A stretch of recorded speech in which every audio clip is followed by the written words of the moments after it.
Bom, pessoal, dando continuidade aqui ao raciocínio, a gente vai agora relembrar que falamos da estrutura torque, que a entrega do torque depende muito da qualidade da minha combustão. E a qualidade da combustão depende do controle, né, dos sistemas, da quantidade e da qualidade de como o meu combustível é injetado.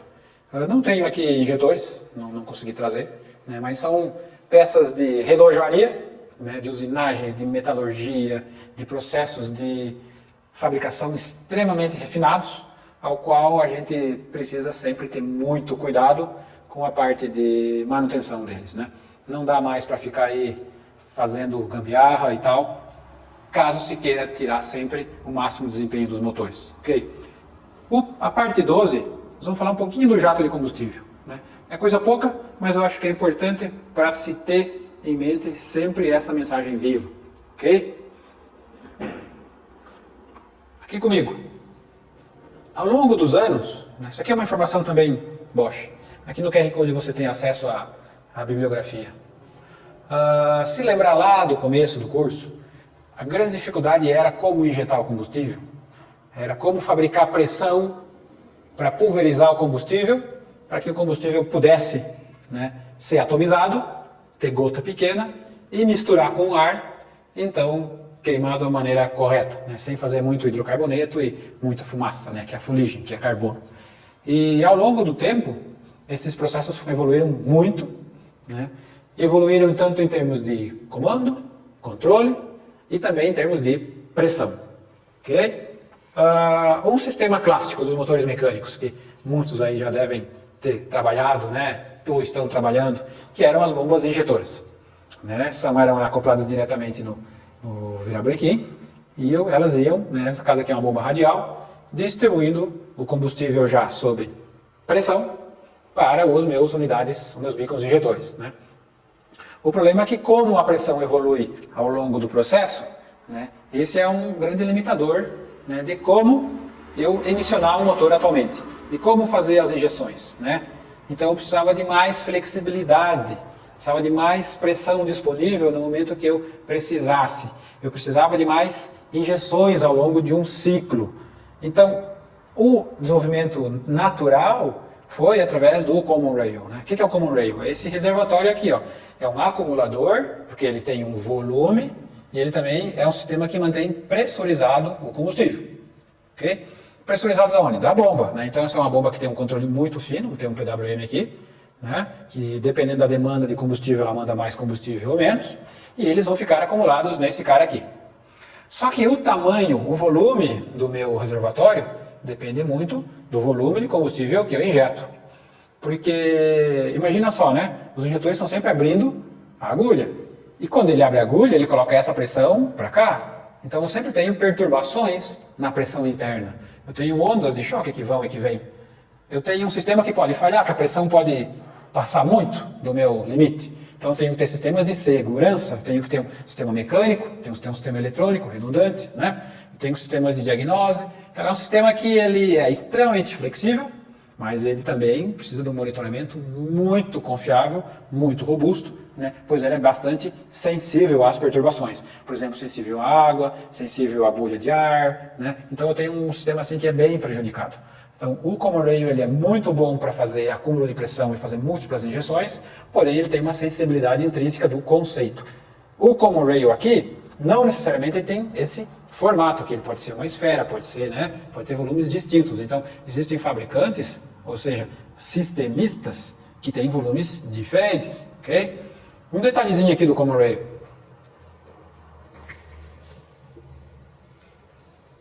Imagina que esse é o meu volume, né? Tem aqui um volume aqui, ok? E aqui vem o combustível, por exemplo, a 1800 bar. Né? Então está aqui a minha bomba. Minha bomba pressurizou, né?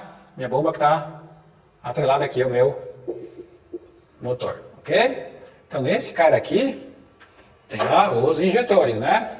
Então tem aqui um injetor, que tem outro, e tem a minha conexão, ok?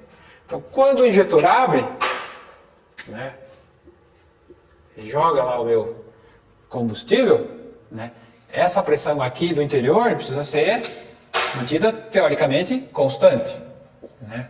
Pressão é constante. Mas tem um volume mínimo que eu tenho que ter no meu common rail, porque a cada vez que o injetor abre, essa pressão tende a cair, né? Então, se eu tenho múltiplos injetores, estou fazendo múltiplas injeções, como fica o nível de pressão do meu sistema? A minha pressão vai caindo, né? Como ela se mantém? Como eu forneço? Qual a vazão? Então, esse é um cuidado, né, da parte hidráulica. Então, cada vez que ele abre, ele pode também gerar ondas de depressão e ondas de pressão no rail, né? Essas ondas vão e vêm, eu posso ter um monte de perturbações aqui, que no final das contas podem... Qual os efeitos que eles podem trazer? Podem perturbar a vazão e podem perturbar a pressão de injeção. Então, o meu rail é dimensionado em função da vazão, ou da cilindrada, ou da quantidade de newtonmetros que eu vou fornecer, ok? Não é fazer um rail qualquer um funciona. E depois tem toda a parte de controle, mas é importante a gente ter noção disso aqui, ok? Tem alternativa? Sim, tem. Tem alternativas. Uma unidade injetora, Unit Injector System, UIS. Esse cara, como é que ele é acionado? Ele tem um reservatório? Não. Ele tem um common rail? Não, não é um common rail. Ele tem uma bomba de alta pressão que fornece combustível? Não. Quem fornece a pressão elevada? É diretamente de algum sistema mecânico. No caso aqui, o comando de válvulas nesse motor. Ele tem um comando de válvulas já no cabeçote. E tem uma unidade injetora aqui, ó. Essa unidade injetora aqui, ela tem um sistema de vasos comunicantes. Então, quando o comando sobe o balanceiro aqui desce, espreme o diesel que está ali aprisionado e a pressão aumenta. Então, esse sistema ele tem uma configuração de ser muito robusto, né? Ele suporta muita pressão, né? Ele tem tolerância, às vezes, a uma pequena bolha de ar, alguma coisa, né? Trabalha com pressão elevada, né? Então, tem muitas vantagens. Qual que é o problema dele? É que esse lóbulo do comando, né, ele vem, levanta e depois abaixa. Então, a minha janela de oportunidade de fazer a injeção, ou múltiplas injeções, é menor do que um common rail, que sempre vai ter a minha pressão acumulada e disponível, independentemente da carga rotação. Então, a flexibilidade de um common rail é maior do que uma unidade injetora. Porém, aqui eu tenho bastante robustez, né? Existe outro sistema que eles chamam aqui de Unit Pump System, ó. Aqui o conceito do motor já é comando no bloco, né?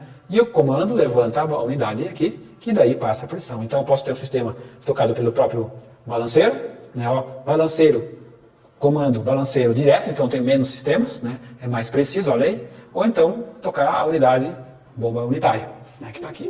Então são conceitos diferentes. Sempre lembrar da flexibilidade, né? Por que da flexibilidade?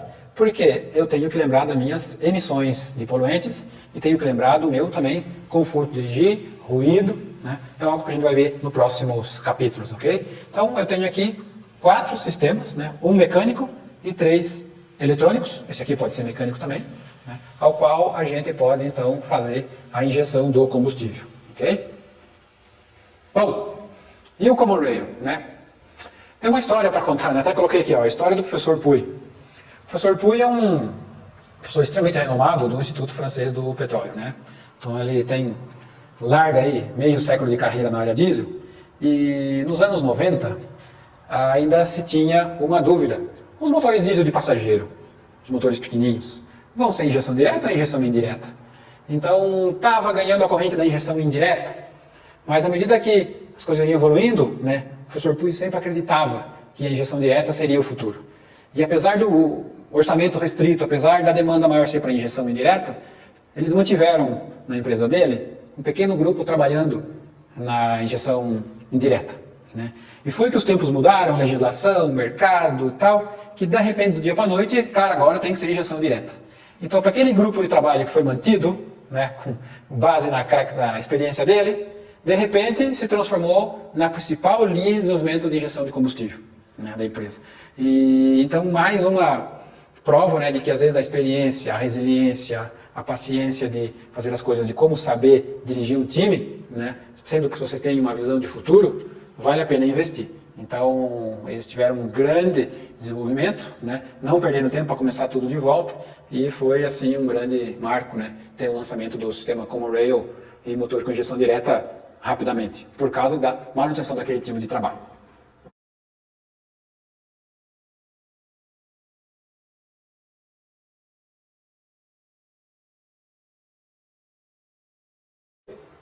E, bom, um pouquinho do histórico do Common Rail, né? Olha só, né? Na Itália, ó, né? Final dos anos 90. Então, um sistemista, no caso aqui na época era Magneti Marelli, entregou um protótipo à Bosch. Né?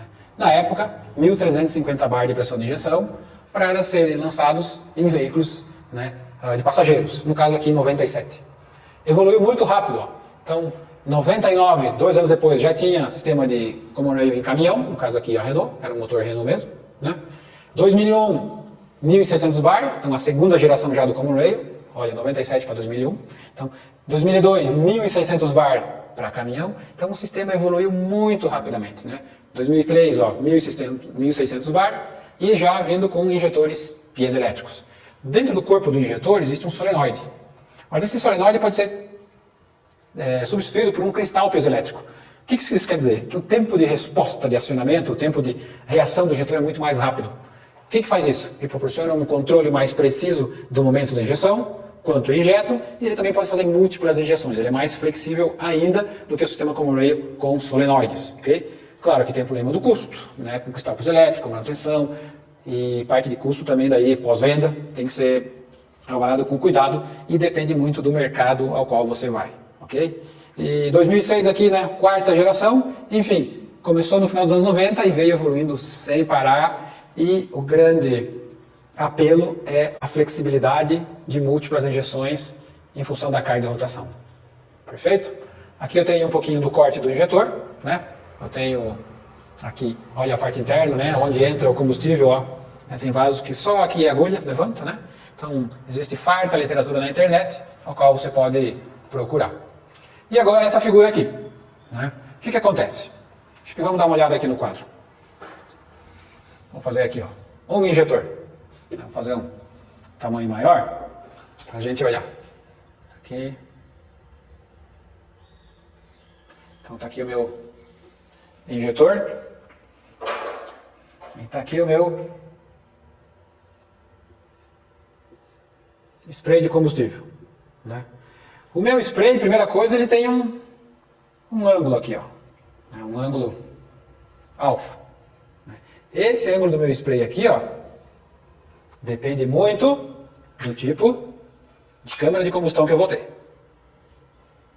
Se eu desenhar o meu pistão aqui, ó, né, vou desenhar mais ou menos, ele tem que estar, né, dentro do meu pistão, ok?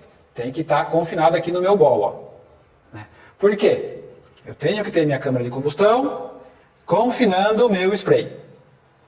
Se o meu spray é muito aberto, se o meu spray é muito aberto, eu tenho gente que vai ficar dentro do bol, estou exagerando aqui, tá?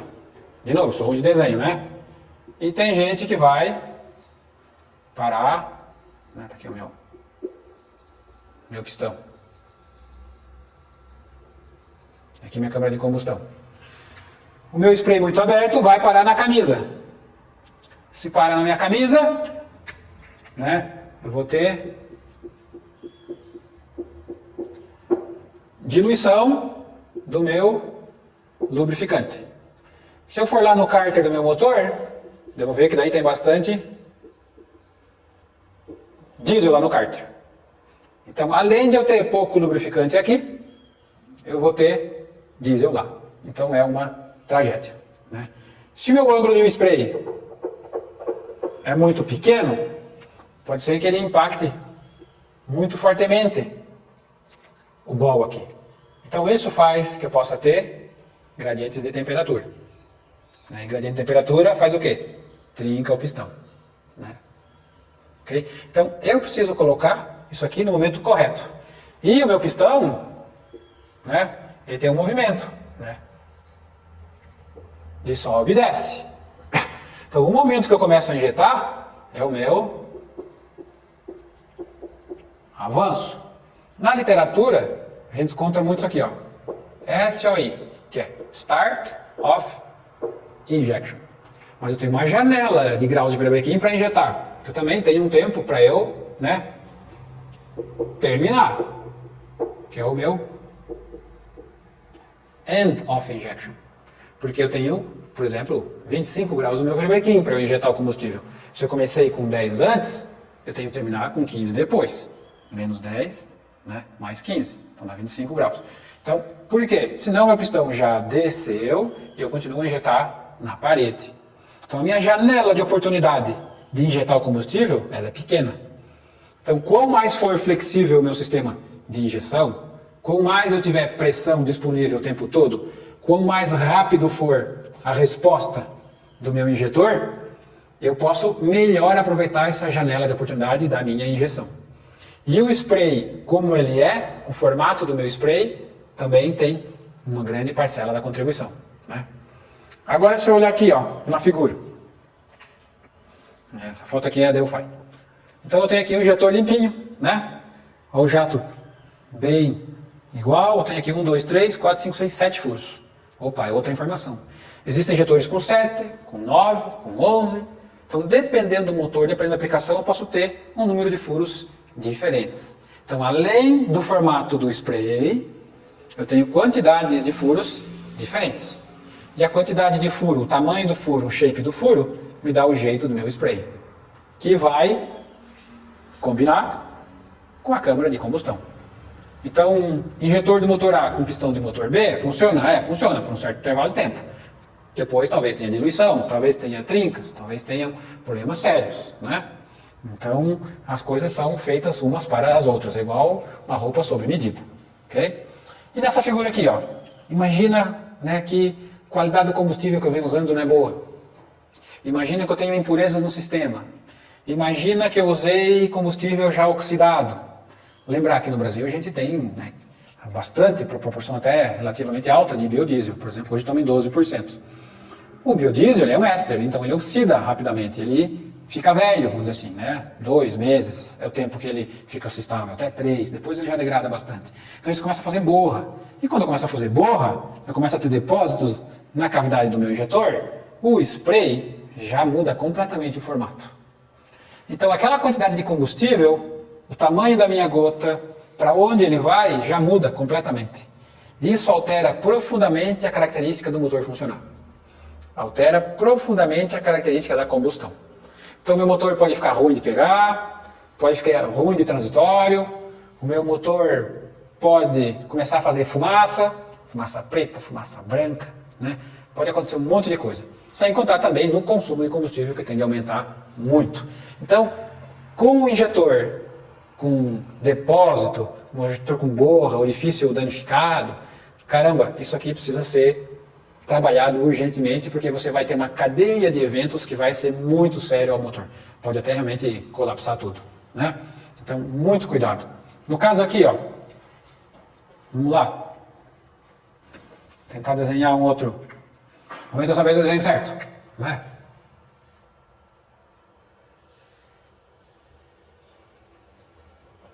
Tem aqui o meu pistão, né? Aqui o meu pistão. E está aqui o meu injetor. Injetor central. Quando eu tenho um orifício obstruído, né, ele vai ter um pedaço do meu spray, né, que vai vir bem, mas vai ter uma parte mal pulverizada. Então, em vez de ter um spray de gotículas, bem pequenininho, eu tenho gota bem grande, gota dispersa, né? E essas gotas grandes, elas não se misturam com o ar. É muito ruim a mistura com o ar, né? E quando ela não mistura com o ar, ela não queima. Então esse tipo de gota muito grande vai me eliminar muito hidrocarboneto não queimado. E como eu vejo no escapamento hidrocarboneto não queimado? Muito é pela fumaça branca. Fede pra caramba, faz fumaça branca, não queima. Aí o que a pessoa vai? Vai lá e coloca um pouco mais de combustível, dá um grau, faz um negócio para injetar mais, o motor vai ficar mais forte. Então coloco mais combustível aqui.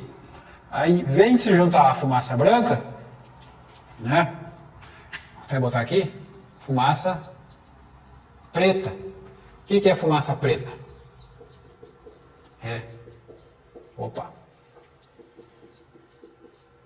Excesso de diesel.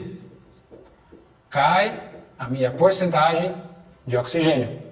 Quando falta oxigênio para o meu motor diesel, ele faz fumaça preta. E quando eu faço fumaça preta, né? O que aparece de monte no pistão, no anel? Aparece o quê? Carbono, depósitos. Carbono versus o aço, quem ganha é o carbono. Ou seja, começa a usinar tudo. Ou seja, o sistema de injeção de combustível, hoje, é o primeiro elo de uma cadeia de eventos que podem ser catastróficas ao meu motor. Então, você quando vai fazer bico injetor, né, qual é a origem da camisa ali do bico injetor? Esses orifícios, qual é a origem dele? Quem fabricou? Como ele foi remanufaturado? Ou eu comprei novo? Claro que existem custos, né, bem grandes associados a isso aí, mas se eu pegar uma peça que eu não tenho qualidade, que eu não tenho noção da boa origem dele, o que eu economizar no componente, eu vou depois gastar em combustível e manutenção fora do planejado. Parada não planejada. Imagina um veículo carregado, transportando, começa a fazer fumaça, começa o motor ratear, começa a diluir, enfim, posso até ter uma quebra do motor. Então o sistema de injeção tem que ter cuidado, assim, muito, né, muito cuidado. Filtro, troca do filtro, intervalo de troca do óleo junto com o filtro separador da água, né, tempo que o combustível está armazenado, aditivação, é um conjunto de fatores primordiais, né?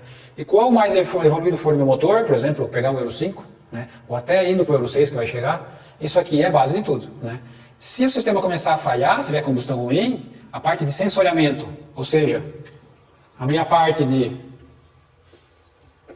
OBD, pode ser que diagnostique, né? Como o meu motor é fraco, o que cai muitas vezes, né? Primeira coisa, boost. Puxa vida, a turbina não enche mais como enchia, né?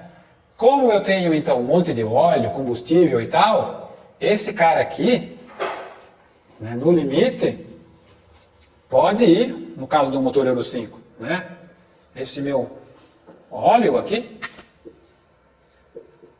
né, e combustível, esses caras podem ir lá para o meu SCR, lá no pós-tratamento, catalisador seletivo de redução. Então o meu SCR com esse monte de material aí, o que acontece? Pode cair a eficiência dele. E se ele cair a eficiência dele, a quantidade de óxido de nitrogênio, que é o meu NOx, tende a aumentar. E esse cara aqui tem um sensor lá. E se a quantidade aumenta, ele vai lá e conversa com o software do meu motor. Ô software, eu estou medindo aqui X ppm de NOx. Nos teus cálculos aí, software, quanto que era para passar aqui? Ah, era passar 1/3 disso aí, 10% disso aí. Ele, vou ficar monitorando. Cara, está acontecendo várias e várias vezes, sempre. Ah, então o software fala, bom, vou avisar o OBD. Aí ele ativa o OBD, On-Board Diagnostics, acende lâmpada, posso até, no limite, ter redução de potência do meu motor. Então, para motor emissionado, para motor com pós-tratamento, a estratégia de injeção, o injetor, o spray, a gotinha, pode trazer consequências a médio, longo prazo, dependendo, né, muito nefastas. Então, muito cuidado com o sistema de injeção, com o spray do combustível, né? E, de novo, a combustão diesel, olha aqui, ó, né? Isso aqui também é uma figura que eu peguei em Delphi. Tem aqui o injetor, ó, a chama bem viva, né, bem clara, a combustão vem, começa a se desenvolver. Aqui é onde a temperatura de chama é mais quente, que é onde eu estou na estequiometria. E na estequiometria é onde eu sou mais quente, a gente lembra lá 2600 Kelvin. Aqui forma NOx, mas aqui consome o carbono, aqui para de consumir, de ter fumaça aqui, né? E depois ele expande. Então tem uma combustão aqui heterogênea, porque tem oxigênio, tem ar, combustível, né? Globalmente pobre, então tem um excesso de ar aqui, né? Mas agora, se esse formato da minha combustão não é correto, porque o meu spray não é correto, eu não tenho mais esse modelamento aqui, né? Alguns deles vão estar funcionando, outros não. E quando outros não funcionam, o gradiente térmico do meu pistão muda, formação de depósito aumenta, tem lugar que tem mais temperatura, não forma depósito, tem lugar que tem pouca temperatura, coloca combustível, forma depósito, começa a fazer depósito aqui, na canaleta, no bol, aqui, e eu começo a encher de carbono por tudo. Começa a encher de carbono, o carbono absorve combustível, absorve hidrocarboneto, né? Afoga, espelha a camisa, enfim, é uma confusão só.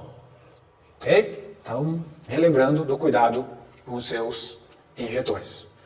Beleza, pessoal? Para relembrar, o spray, cuidado com a manutenção, combustível e vamos seguir adiante.